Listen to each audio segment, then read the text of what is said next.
여러분, 지금 하시던 일을 멈추고 제 말을 들어주십시오. 단 3분이면 되지만 여러분의 생명이나 사랑하는 사람의 생명을 구할 수 있습니다. 지금 당장, 이 순간 얼굴 왼쪽을 만져보십시오. 이제 오른쪽을 만져보십시오. 양쪽이 똑같이 느껴집니까? 거울을 보고 웃을 때 양쪽이 고르게 움직입니까? 오늘 아침에 일어났을 때 한쪽 팔이 이상하게 무거운 느낌이 들었다가 몇 분 후에 사라진 적이 있습니까? 지난 3일 동안 이런 증상 중 하나라도 경험했는데 무시하셨다면 여러분은 지금 낭떠러지 끝에 서 있는 것입니다. 제 이름은 최태양 박사입니다. 저는 신경과 전문의이며 지난 23년간 서울과 부산의 뇌졸중 센터에서 일해왔습니다. 중증 뇌졸중을 겪은 4,000명 이상의 환자를 치료했습니다. 하지만 제가 매일 밤 잠 못 이루게 하는 것이 있습니다. 그 환자들 중 4명 중 3명이 너무 늦게 저를 찾아왔다는 것입니다. 그들은 경고 신호를 무시했습니다. 기다렸습니다. 아무것도 아니라고 스스로를 설득했습니다.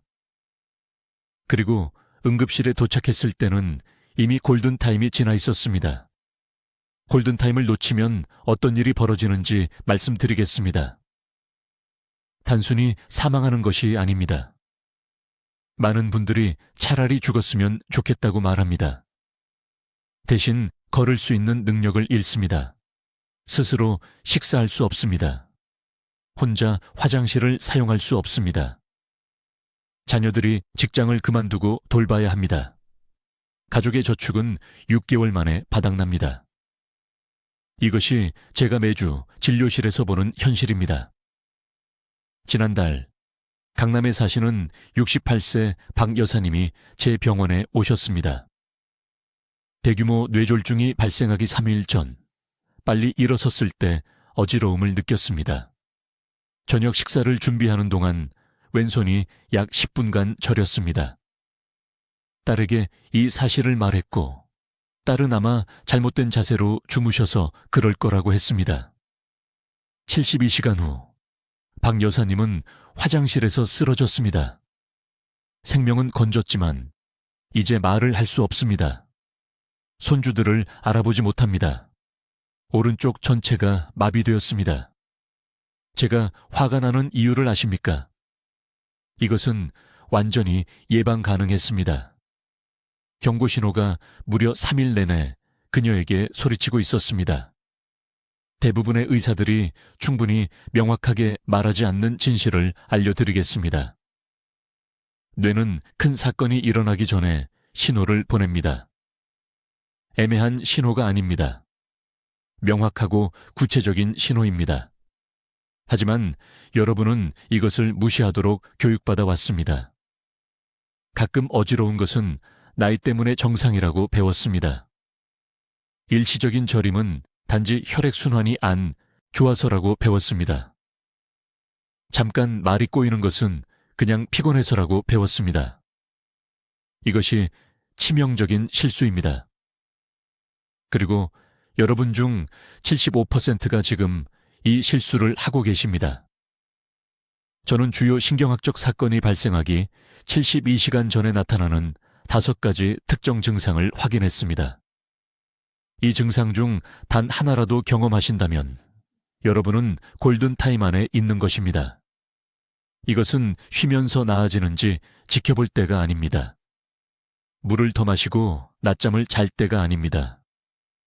즉시 행동해야 할 때입니다. 왜 72시간입니까? 이때가 뇌가 위험 신호를 보내고 있지만 손상은 여전히 회복 가능한 시기이기 때문입니다. 댐의 작은 균열이라고 생각하십시오. 3일 동안은 여전히 쉽게 수리할 수 있습니다. 하지만 이 3일이 지나면 댐이 무너집니다. 댐이 무너지면 어떤 응급수술로도 잃어버린 것을 되돌릴 수 없습니다. 앞으로 몇 분 동안 절대 무시해서는 안 되는 정확한 5가지 경고 신호를 알려드리겠습니다. 첫 72시간 내에 취해야 할 간단한 조치들을 설명하겠습니다. 그리고 이러한 경고 신호가 애초에 나타나지 않도록 뇌를 보호하는 방법을 보여드리겠습니다. 하지만 먼저 기존의 의학적 조언이 왜 여러분을 실망시켰는지 이해해야 합니다. 아주 주의 깊게 들으십시오. 제가 지금부터 말씀드릴 내용이 손주의 결혼식에 참석하는 것과 그들이 자라는 모습을 전혀 보지 못하는 것 사이의 차이가 될 수 있습니다. 저는 최태양 박사입니다. 22년 넘게 서울에서 신경과 전문의로 일해왔습니다. 이 기간 동안 삼성서울병원과 서울 아산병원에서 8,000명 이상의 뇌졸중 환자를 치료했습니다. 그리고 절대적인 확신을 가지고 말씀드릴 수 있습니다. 지금 이 영상을 보고 계신 분들 중 75%가 치명적인 실수를 하고 있습니다. 경고를 무시하고 계십니다. 박 씨에 대해 말씀드리겠습니다. 그는 71세였고 강남에서 딸 가족과 함께 살고 있었습니다. 3월의 어느 화요일 아침 커피 잔을 떨어뜨렸습니다. 그냥 손에서 미끄러져 나간 것입니다. 웃으며 넘겼습니다. 손가락이 차가워서 그렇다고 했습니다. 이틀 후 목요일 오후 여의도 공원 근처 시장으로 걸어가다가 비틀거렸습니다. 약간만요. 주차된 채 손을 짚고 중심을 잡았습니다. 새 신발 탓으로 돌렸습니다. 금요일 저녁, 딸이 저녁 식사 중에 간단한 질문을 했는데 대화 중간에 딸이 무슨 말을 했는지 잊어버렸습니다. 미소 지으며 화제를 바꿨습니다. 토요일 아침 박 씨는 화장실에서 쓰러졌습니다. 대규모 뇌졸중이었습니다. 몸의 왼쪽이 완전히 마비되었습니다. 4개월간 재활치료를 받았습니다. 지금은 걸을 수 있지만 보행기가 있어야만 합니다. 손자를 안을 수 없습니다. 화장실 사용할 때 도움이 필요합니다. 딸이 직장을 그만두고 그를 돌봐야 했습니다. 이 모든 것이 완전히 예방 가능했습니다. 화요일부터 금요일까지 그 3일이 그의 골든타임이었습니다. 그의 뇌가 도움을 요청하며 소리치고 있었는데 모든 경고를 무시했습니다. 지금 당장 해보실 일이 있습니다. 일어서십시오. 네, 지금 당장요. 두 팔을 앞으로 똑바로 들어 올리십시오. 10초간 그대로 유지하십시오. 한쪽 팔이 아래로 떨어집니까? 조금이라도요. 이제 최대한 크게 웃어보십시오. 필요하면 거울을 보러 가십시오. 입의 한쪽이 다른 쪽보다 낫습니까? 조금이라도요. 이것들이 사소한 일이 아닙니다. 이것은 응급신호입니다. 대부분의 사람들이 이해하지 못하는 것이 있습니다. 뇌는 갑자기 망가지지 않습니다. 경고 신호를 보냅니다. 72시간 안에 미묘한 경고 신호를 보내는 것입니다. 이것이 바로 3일의 법칙입니다. 이것이 골든타임입니다. 이 시간을 놓치면 손상은 영구적이 됩니다. 22년간의 임상 경험을 통해 저는 대형 뇌졸중이 오기 전에 나타나는 5가지 증상을 발견했는데 대부분의 사람들이 완전히 무시합니다. 첫 번째 증상은 제가 사라지는 소나귀라고 부르는 것입니다. 매일 잡는 물건을 들고 있습니다. 칫솔, 핸드폰, 젓가락 같은 것이죠. 갑자기 아무 이유 없이 떨어뜨립니다. 손가락이 그냥 놓아버리는 겁니다. 대부분의 사람들은 이것을 아무것도 아니라고 생각합니다. 하지만 이것이 전부입니다. 이것은 뇌의 운동 조절 영역에 혈류가 감소하기 때문에 발생합니다. 두 번째 증상은 순간적인 시야 어두움입니다. 텔레비전을 보거나 책을 읽고 있는데 단 2-3초 동안 시야의 일부가 어두워지거나 흐려집니다. 마치 그림자가 눈앞을 지나간 것처럼요. 이것은 눈의 문제가 아닙니다. 후두엽의 혈류 문제입니다. 이것은 직접적인 경고입니다. 세 번째 증상은 혼란 반복입니다. 누군가 간단한 질문을 하는데 그 사람이 아직 말하고 있는 동안 무슨 말을 했는지 잊어버립니다.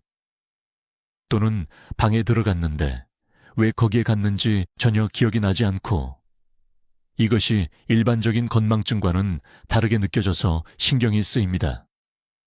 이것은 급성 혼란입니다. 측두엽에 산소가 부족하다는 의미입니다. 네 번째 증상은 갑작스러운 미각 변화입니다. 매일 먹는 음식이 갑자기 쇠 맛이 나거나 아무 맛도 느껴지지 않습니다.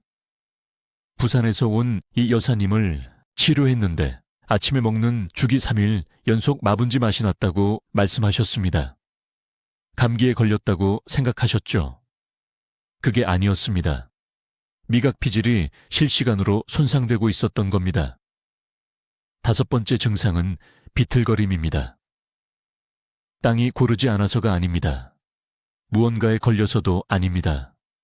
평평하고 깨끗한 바닥에서 비틀거립니다. 다리가 뇌가 명령한 곳으로 가지 않는 겁니다.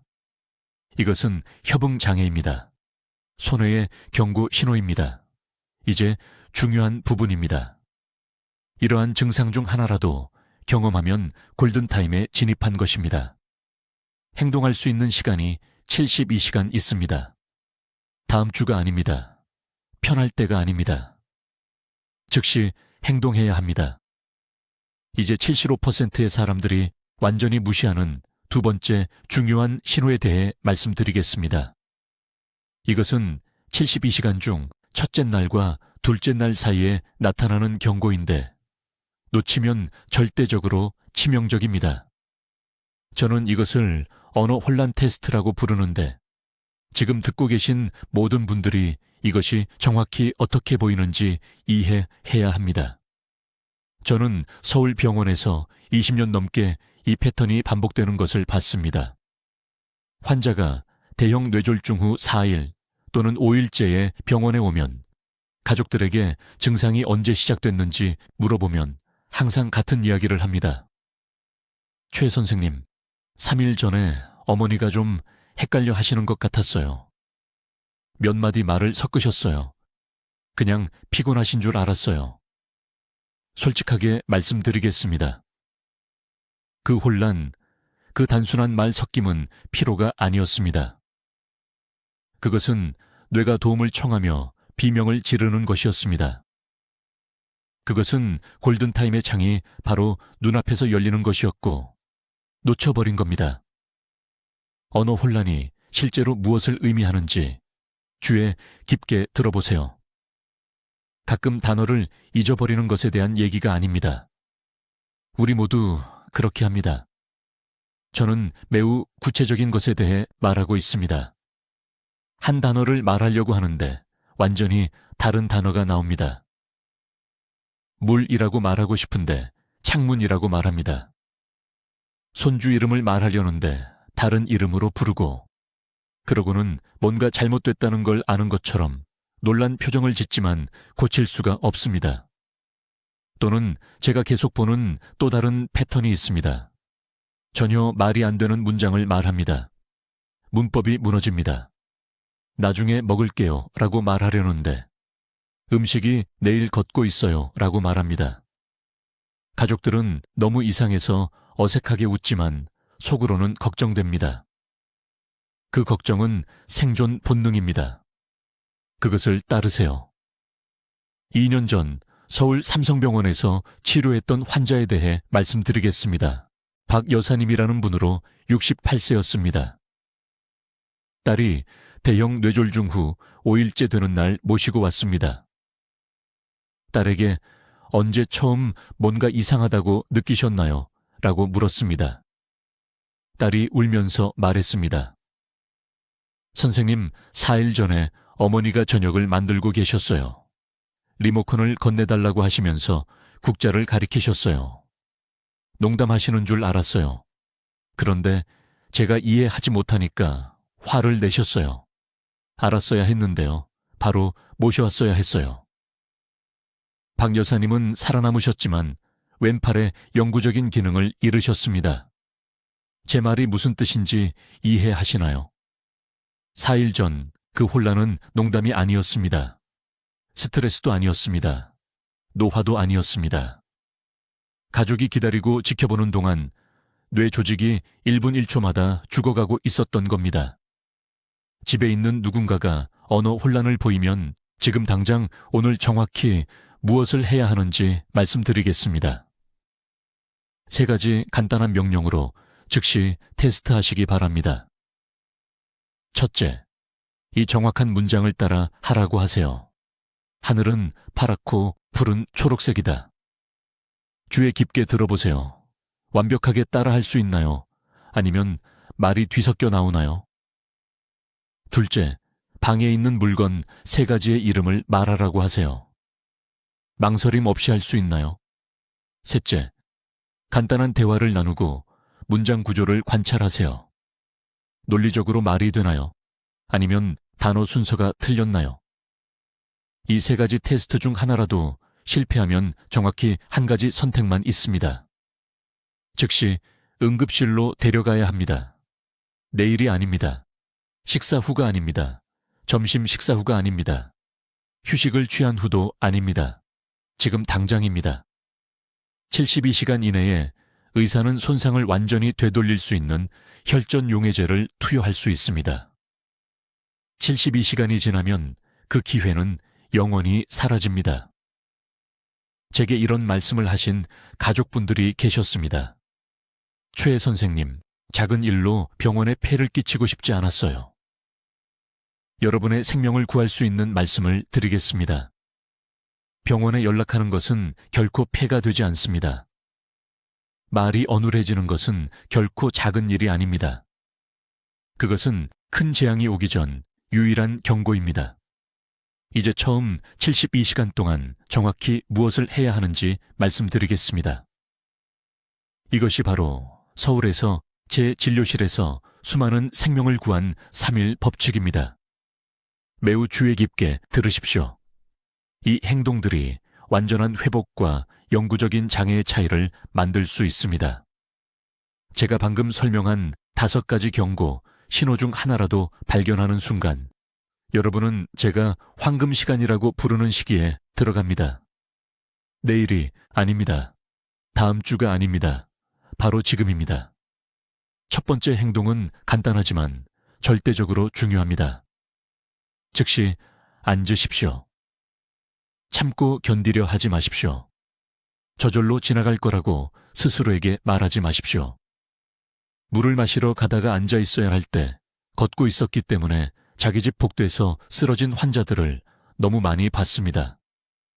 강남구에 사시는 박 여사님, 73세, 아침 식사를 준비하다가 갑자기 어지러움을 느꼈습니다. 그냥 배가 고파서 그런 거라고 생각했습니다. 계속 서 있었습니다. 몇 분 안에 넘어져서 고관절이 골절됐습니다. 딸이 2시간 후에 발견했을 때는 최적의 치료 시간이 상당히 줄어들어 있었습니다. 앉는 것은 2가지 일을 합니다. 첫째, 넘어져서 다치는 것을 예방합니다. 둘째, 몸이 균형을 유지하려고 애쓰지 않는 상태에서 증상을 명확하게 확인할 수 있습니다. 안전하게 앉으신 후에는 제가 거울 테스트라고 부르는 것을 하십시오. 얼굴을 보십시오. 웃으십시오. 양팔을 들어 올리십시오. 간단한 문장을 큰 소리로 말하십시오.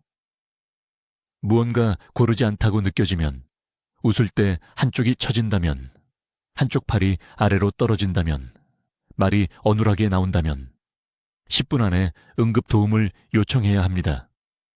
30분이 아닙니다. 1시간이 아닙니다. 10분입니다. 한국에서는 즉시 119에 전화하는 것을 의미합니다. 지체되는 매 순간 다시는 돌아오지 않을 뇌세포가 파괴됩니다. 하지만 대부분의 사람들이 이해하지 못하는 것이 있습니다. 모든 경고 신호가 지금 당장 구급차가 필요하다는 의미는 아닙니다. 여기서 72시간 법칙이 생존 도구가 됩니다. 증상이 미묘하다면, 앉은 후 어지러움이 사라진다면, 저림이 몇 분 안에 사라진다면, 즉각적인 위기 구역에 있는 것은 아닙니다. 하지만 절대적으로 위험 기간에 있는 것입니다.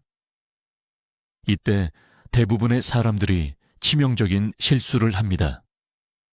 증상이 지나간 것에 안도감을 느껴서 아무것도 하지 않습니다.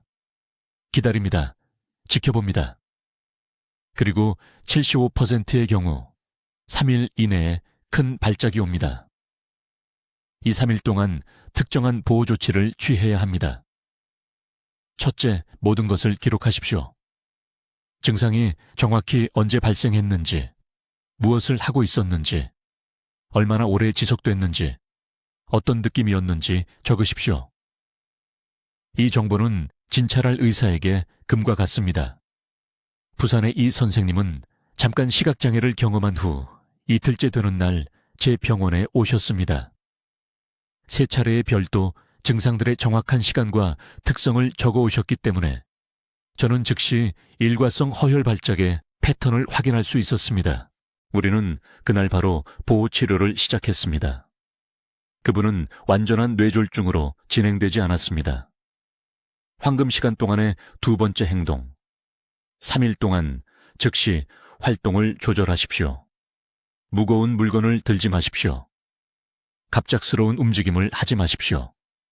뜨거운 목욕이나 사우나를 하지 마십시오. 혈압을 안정적으로 유지하십시오. 저는 환자들에게 머리 위에 물그릇을 이고 있는 것처럼 움직이라고 말합니다. 부드럽게, 천천히, 신중하게. 최 선생님, 68세, 왼손에 2분만 지속된 저림을 경험했습니다. 제 조언을 무시하고 다음날 아침 헬스장에 갔습니다. 운동하던 중 큰 뇌졸중으로 쓰러졌습니다. 살아남았지만 왼쪽 전체의 기능을 잃었습니다. 3개월간의 재활치료, 모두 3일 법칙을 존중하지 않았기 때문입니다. 셋째, 완전히 괜찮다고 느껴지더라도 72시간 이내에 의료 전문가의 진찰을 받아야 합니다. 시간이 날 때 다음 주가 아닙니다. 정기 검진 때 다음 달이 아닙니다. 3일 이내입니다. 서울에는 정확히 이 목적을 위한 뇌졸중 예방 클리닉이 있습니다. 간단한 검사, 기본 혈액 검사, 필요하면 영상 촬영으로 시한폭탄 위에 앉아 있는지 아니면 양성 증상을 겪고 있는지 밝힐 수 있습니다. 이제 그 중요한 처음 72시간 동안 취해야 할 정확한 단계들을 말씀드리겠습니다. 대부분의 사람들이 실패하는 부분입니다. 생명이 잃어지는 부분입니다. 그리고 제가 곧 나눌 내용이 사실이라고 하기엔 너무 단순하게 들릴 것입니다. 하지만 서울과 부산에서 뇌졸중 환자들을 치료한 20년 동안 이 행동들이 어떤 비싼 약보다 더 많은 생명을 구했습니다. 경고 신호, 이상한 증상을 발견하는 순간 제가 3일 프로토콜이라고 부르는 것을 시작해야 합니다. 내일이 아닙니다. 집안일을 끝낸 후가 아닙니다. 즉시입니다. 1단계. 72시간 동안 모든 육체적 활동을 중단하십시오. 활동적으로 지내라고 들어온 모든 것과 모순된다는 걸 압니다. 하지만 주의 깊게 들으십시오. 뇌가 경고 신호를 보낼 때 평소 일과를 계속하는 것은 집안의 화재 경보기를 무시하는 것과 같습니다. 박 여사님이라는 68세 여성분이 잠깐 어지러움을 경험한 후 제 병원에 오셨습니다. 그것을 무시하고 운동이 도움이 될 거라고 생각해서 다음 날 아침 등산을 갔습니다. 그날 오후 상길에서 쓰러졌습니다. 우리는 그분을 삼성의료원 응급실에 간신히 제 시간에 데려갔습니다. 즉시 쉬었다면 뇌가 안정될 기회가 있었을 것입니다. 대신 다시 걷는 법을 배우는 재활치료에 3개월을 보냈습니다. 이 3일 동안은 쉬십시오. 앉아 계십시오. 가족이 요리를 하도록 하십시오. 이것은 게으름이 아닙니다. 이것은 의학적 개입입니다. 2단계. 매 시간마다 미지근한 물로 수분을 보충하십시오. 찬물이 아닙니다. 뜨거운 물도 아닙니다. 차번 미지근한 물을 드셔야 합니다. 이 중요한 시기에 혈액의 점도를 완벽하게 유지해야 합니다. 끈적한 혈액은 좁아진 혈관을 제대로 통과할 수 없습니다. 깨어있는 동안 매 시간마다 약 200ml 컵으로 한 잔을 마시길 바랍니다. 필요하면 타이머를 맞춰 놓으세요. 이것만으로도 혈전 형성을 예방할 수 있습니다. 이 씨라는 74세 남성 환자분이 겨우 30초 동안 어눌한 말투를 경험한 후 이 방법을 따랐습니다. 3일 동안 규칙적으로 물을 마셨습니다. 검사를 받으러 왔을 때 혈류가 완전히 정상화되어 있었습니다. 본격적인 뇌졸중으로 진행되지 않았습니다. 세 번째 단계, 머리를 최소 30도 높여서 주무세요. 베개 2개를 사용하세요. 잠자는 동안 뇌혈관에 가해지는 압력을 줄여줍니다. 대부분의 뇌졸중은 새벽 4시에서 6시 사이에 발생합니다. 왜 그런지 아십니까? 몇 시간 동안 평평하게 누워있으면 혈액이 고이고 압력이 쌓이기 때문입니다. 머리를 높게 유지하면 뇌에 필요한 배출이 가능합니다. 이 영상을 보신 후 바로 침실로 가서 베개를 조정하세요. 오늘 밤까지 기다리지 마세요. 네 번째 단계, 이것은 매우 중요합니다. 4시간마다 누군가가 확인해야 합니다. 혼자 사신다면 이웃에게 전화하고 자녀들에게 전화하고 누구에게든 연락하세요. 집 열쇠를 주세요. 회복과 사망의 차이는 종종 단 몇 분입니다. 최 씨라는 59세 여성 환자분이 경고 증상이 나타났을 때 혼자 계셨습니다. 1단계부터 3단계까지 완벽하게 따르셨습니다. 하지만 이틀째 되는 날 새벽에 큰 뇌졸중이 왔습니다. 딸이 방문했을 때 발견했는데 8시간이 지난 후였습니다. 그 8시간이 완전한 회복과 영구적인 마비의 차이를 만들었습니다. 이제 오른쪽을 사용할 수 없습니다. 8시간. 그것이 그분의 독립성을 영원히 파괴하는 데 걸린 시간입니다. 5번째 단계. 아무리 작은 증상이라도 모두 적어두세요. 발생한 시간, 무엇을 하고 있었는지, 얼마나 지속되었는지. 병원에 가면 이 정보는 금과 같습니다. 의사들은 패턴을 알아야 합니다. 저림이 왼쪽이었는지 오른쪽이었는지, 10초 동안 지속되었는지 10분 동안 지속되었는지, 이러한 세부 사항이 어떤 검사를 실시하고 얼마나 적극적으로 치료할지를 결정합니다. 이 5단계는 비용이 전혀 들지 않습니다. 처방전도 필요 없습니다. 하지만 72시간 동안 절대적인 규율이 필요합니다. 3일입니다. 뇌를 보호하기 위해 제가 여러분께 약속받고 싶은 시간은 그것뿐입니다. 이제 대부분의 사람들이 너무 늦을 때까지 완전히 무시하는 5번째 증상에 대해 말씀드리겠습니다. 이것은 매일 하시는 일을 하는 도중에 발생하기 때문에 특히 위험합니다. 지금 제 말을 아주 주의 깊게 들으세요. 계단을 오를 때 유난히 피곤해지는 것을 느끼신 적이 있습니까? 단순히 약간 숨이 찬 정도가 아니라 정말로 지쳐버리는 것 말입니다. 전보다 난간을 더 세게 잡아야 하는 것을 발견하셨습니까? 그 순간들 동안 뇌 내부에서 실제로 무슨 일이 일어나고 있는지, 그리고 왜 앞으로 72시간이 절대적으로 중요한지 말씀드리겠습니다. 뇌가 적절한 혈류를 받지 못하면 신체는 제가 보상 모드라고 부르는 상태에 들어갑니다. 다리가 무겁게 느껴집니다. 호흡이 힘들어집니다. 이것이 단순히 노화나 운동 부족이라고 생각하실 수 있습니다. 하지만 지금 말씀드리는데 이것은 뇌가 도움을 요청하는 비명입니다. 서울대학교 병원에 있을 때 저는 2,000명 이상의 환자에게서 정확히 이 증상을 기록했습니다. 그들 중 4분의 3이 이것을 정상적인 피로로 치부했습니다. 일주일 이내에 그 환자들 중 463명이 큰 뇌졸중을 경험했습니다. 간단한 용어로 메커니즘을 설명해 드리겠습니다. 뇌는 신체 무게의 겨우 2%에 불과하지만 신체 전체 산소의 20%를 사용합니다. 혈관이 좁아지거나 막히면 뇌는 필요한 것을 얻기 위해 더 열심히 작동해야 합니다. 이 결핍을 가장 먼저 알아차리는 곳은 복잡한 운동 작업, 즉 힘과 협응력을 동시에 필요로 하는 것들입니다. 계단 오르기는 다리 근육과 균형 중추에 지속적인 산소 전달을 동시에 요구하기 때문에 완벽한 테스트입니다. 이해하셔야 할 점이 있습니다.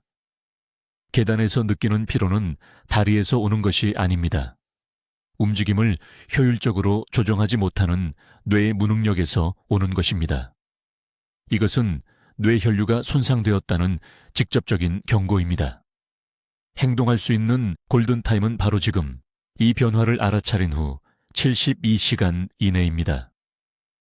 강남에 사시는 박 씨라는 68세 여성 환자를 치료했습니다. 딸이 우겨서 제 병원에 오셨습니다.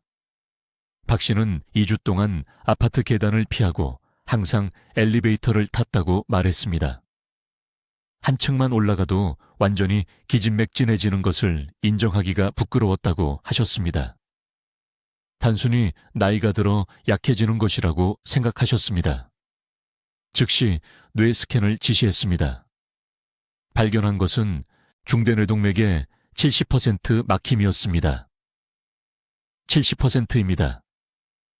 오른쪽 전체를 마비시킬 수 있는 대규모 뇌졸중으로부터 약 18시간 떨어진 상태였습니다. 즉시 집중치료로 개입했습니다. 2년이 지난 오늘날 박 씨는 쉬지 않고 4층 계단을 걸어 올라갑니다.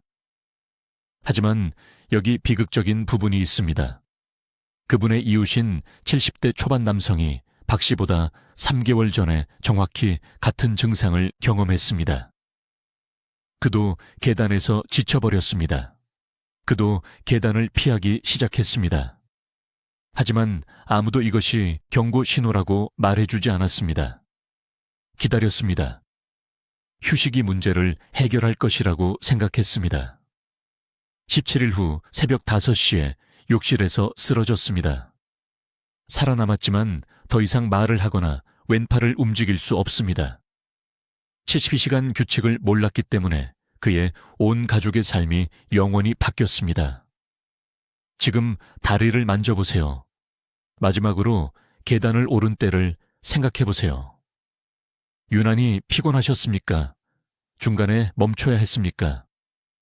평소보다 난간을 더 세게 잡았습니까? 이 질문들 중 하나라도 답이에라면 앞으로 3일 이내에 즉각적인 조치를 취해야 합니다. 이 증상은 단독으로 나타나지 않습니다. 제가 이미 설명한 다른 4가지 경고 신호와 함께 나타나는 경우가 많습니다. 여러분의 몸은 위험을 인식할 수 있도록 여러 번 기회를 주는 것입니다. 하지만 대부분의 사람들은 전체적인 그림을 보는 대신 각각의 증상을 따로따로 합리화해버립니다. 바로 이러한 합리화가 사람들을 죽음에 이르게 합니다. 이러한 지연이 자녀들에게 짐이 되는 것입니다. 이제 처음 3일 동안 나타나는 6번째 중요한 신호입니다. 이것은 여러분이 완전히 가만히 있을 때 발생하기 때문에 가장 위험합니다. 이것을 아주 주의 깊게 들어보세요. 이 증상은 밤에 누워서 잠을 자려고 할 때 나타납니다. 한밤중에 아무 이유 없이 심장이 빠르게 뛰는 것처럼 느껴져서 잠에서 깬 적이 있으신가요? 악몽 때문이 아닙니다.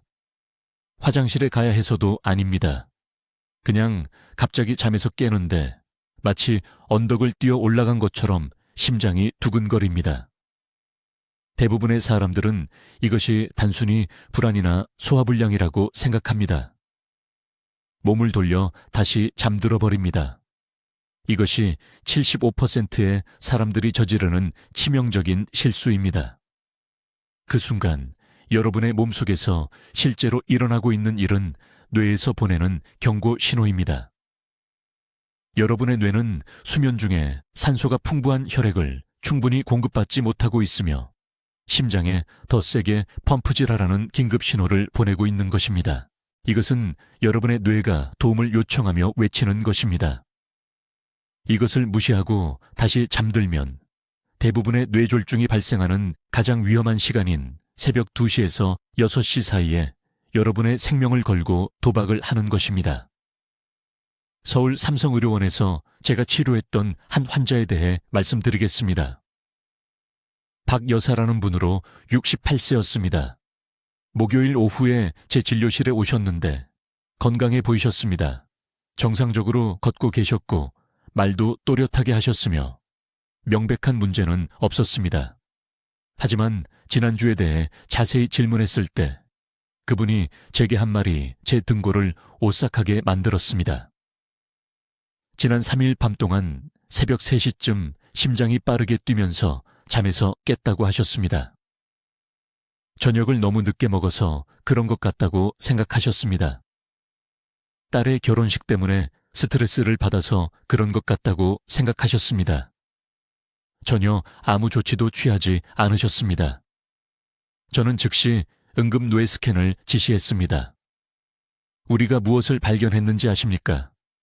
뇌의 작은 혈관이 이미 부분적으로 막혀 있었습니다. 대규모 뇌졸중까지 48시간도 남지 않은 상태였습니다. 주말까지 기다렸다가 병원에 갔더라면, 밤에 심장이 빠르게 뛰는 증상을 단 이틀만 더 무시했더라면 쓰러지셨을 것입니다. 오른쪽을 움직일 수 있는 능력을 잃으셨을 것입니다. 평생 자녀들이 식사를 먹여주고 목욕시켜주고 화장실에 데려다 줘야 했을 것입니다. 하지만 그 황금 같은 72시간의 시간 안에 저를 보러 오셨기 때문에 우리는 그것을 완전히 예방할 수 있었습니다. 막힌 곳을 뚫어냈습니다. 3년이 지난 오늘 박 여사는 완전히 건강하십니다. 손주들과 놀고 계십니다. 여행도 다니십니다. 정상적인 생활을 하고 계십니다. 그분의 결과와 마비 사이의 차이는 단순한 경고 신호 하나를 인식하고 즉시 행동한 것이었습니다. 그렇다면 밤에 설명할 수 없는 심장 두근거림으로 잠에서 깨면 어떻게 해야 할까요? 첫째, 천천히 일어나 앉으세요. 즉시 다시 눕지 마세요. 둘째, 시간을 확인하고 적어두세요. 셋째, 맥박을 느껴보세요. 규칙적입니까? 불규칙합니까? 넷째, 깊게 숨을 3번 쉬고 2분 안에 심박수가 진정되는지 확인하세요. 진정되지 않거나 이틀 연속으로 이런 일이 발생하면 바로 다음 날 아침에 신경과 전문의를 만나야 합니다. 다음 주가 아닙니다. 편할 때가 아닙니다. 바로 다음 날 아침입니다. 이것을 아무리 강조해도 지나치지 않습니다. 여러분의 뇌는 무릎이나 허리와 같지 않습니다. 기다렸다가 저절로 나아지는지 볼 수 없습니다. 뇌가 경고 신호를 보낼 때 여러분에게는 며칠, 때로는 몇 시간밖에 없습니다. 생명과 장애 사이의 차이는 이 짧은 시간 안에 결정됩니다. 부산, 인천, 대구 등 한국 전역의 신경과 동료들이 모두 같은 패턴을 봅니다. 환자들이 너무 늦게 저희에게 옵니다. 작은 신호들을 무시했습니다. 지나갈 것이라고 생각했습니다. 그리고 응급실에 도착할 때쯤이면 손상은 이미 되어버렸습니다.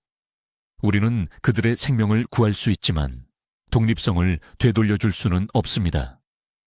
자, 여러분, 귀에 깊게 들으세요. 내일 아침부터 여러분 자신을 보호하기 위한 정확한 단계들을 알려드리겠습니다. 이것은 복잡한 의료 절차가 아닙니다. 여러분 중 누구나 지금 당장 집에서 할 수 있는 간단한 행동들로 황금 시간 동안 뇌의 방어 시스템을 활성화할 수 있습니다. 1단계. 잠에서 깬 순간 침대에서 일어나기 전에 이것을 하세요. 30초 동안 가만히 누워 계세요. 양손의 손가락을 움직이세요. 양발의 발가락을 움직여 보세요. 양쪽이 똑같이 움직이면 좋습니다. 한쪽이 무겁게 느껴지거나 저리거나 다른 쪽보다 느리면 무시하지 마세요. 이것이 첫 번째 경고입니다. 즉시 도움을 요청하세요. 이 무거움을 느끼고도 잠을 잘못 잤다고 치부했다가 아침 식사를 준비하던 중 2시간 후에 쓰러진 환자들을 너무 많이 봤습니다. 매일 아침 30초가 여러분의 생명을 구할 수 있습니다. 2단계, 물 테스트입니다. 미지근한 물로 컵을 채우세요. 차갑지도 뜨겁지도 않은 미지근한 물입니다. 천천히 마시면서 주의를 기울이세요. 부드럽게 삼킬 수 있습니까? 물이 입 한쪽 모서리에서 흘러내립니까? 전에는 그런 적이 없었는데 액체가 잘못된 관으로 내려가는 것처럼 느껴집니까? 삼키기 어려움은 제가 앞서 언급한 5가지 무증상 중 하나입니다. 이것을 발견하면 여러분은 72시간의 시간 안에 있는 것입니다. 당일에 병원에 가세요. 3단계. 거울 확인입니다. 거울 앞에 서세요. 최대한 크게 웃어보세요. 양쪽 눈썹을 올리세요. 혀를 내밀어 보세요. 주에 깊게 보세요. 얼굴 한쪽이 조금이라도 처지고 있나요? 혀가 똑바로 나오지 않고 한쪽으로 기울어져 있나요? 이것은 단순한 미용 문제가 아닙니다. 응급 신호입니다. 강남에 사시는 68세 박 여사님이 계셨는데 화요일 아침에 웃을 때 얼굴이 약간 삐뚤어진 것을 발견했습니다. 그분은 그냥 피곤해서 그런 줄 알았습니다. 목요일 오후가 되자 오른쪽 전체를 움직일 수 없게 되었습니다. 살아나시긴 했지만 8개월간 재활치료를 받아야 했습니다. 화요일에 오셨더라면 그 모든 것을 막을 수 있었습니다. 4번째 단계입니다. 조금이라도 의심이 든다면 앞으로 3일 동안 매일 아침 종이에 이름을 써보세요. 주로 쓰는 손으로 쓰세요. 글씨가 평소와 같나요? 갑자기 떨리거나 커지거나 알아볼 수 없게 되었나요? 이 간단한 테스트로 다른 증상을 느끼기 전에 뇌 협응력 문제를 알아낼 수 있습니다. 5번째 단계입니다. 매일 발효된 콩식품을 한 번씩 드세요. 두부, 된장, 두유 등입니다. 60g의 흡수 가능한 단백질입니다. 뇌가 혈관벽을 유지하려면 이것이 필요합니다. 선택사항이 아닙니다. 음식 형태의 약입니다. 이제 아주 분명히 말씀드리고 싶은 것이 있습니다. 이런 경고 신호 중 하나라도 경험하시면 기다리지 마세요. 과민 반응이라고 생각하지 마세요. 자녀들을 귀찮게 하거나 의사 시간을 낭비하는 것을 걱정하지 마세요. 한국 병원에는 이런 말이 있습니다. 아무것도 아닌 일로 밤 9번 오는 것이 중요한 한 번을 놓치는 것보다 낫다고요. 건강하고 걱정스러운 상태로 제 진료실에 걸어 들어오시는 것이 3일 후에 들것에 실려 오시는 것보다 낫습니다. 부산에 사시는 71세 이씨 이야기를 해드리겠습니다. 지난 겨울 이틀 연속 아침에 어지러움을 느꼈습니다. 일어날 때 조금 어지러운 정도였습니다. 아들이 병원에 가자고 했습니다. 이 씨는 아무도 귀찮게 하고 싶지 않다며 거절했습니다. 셋째 날 아침, 부인이 화장실에서 의식을 잃은 그를 발견했습니다. 생명은 구했지만 왼팔 기능을 영구적으로 잃었습니다. 깨어났을 때 그분은 우셨습니다. 첫날 말을 들었더라면 좋았을 텐데라고 말씀하셨습니다.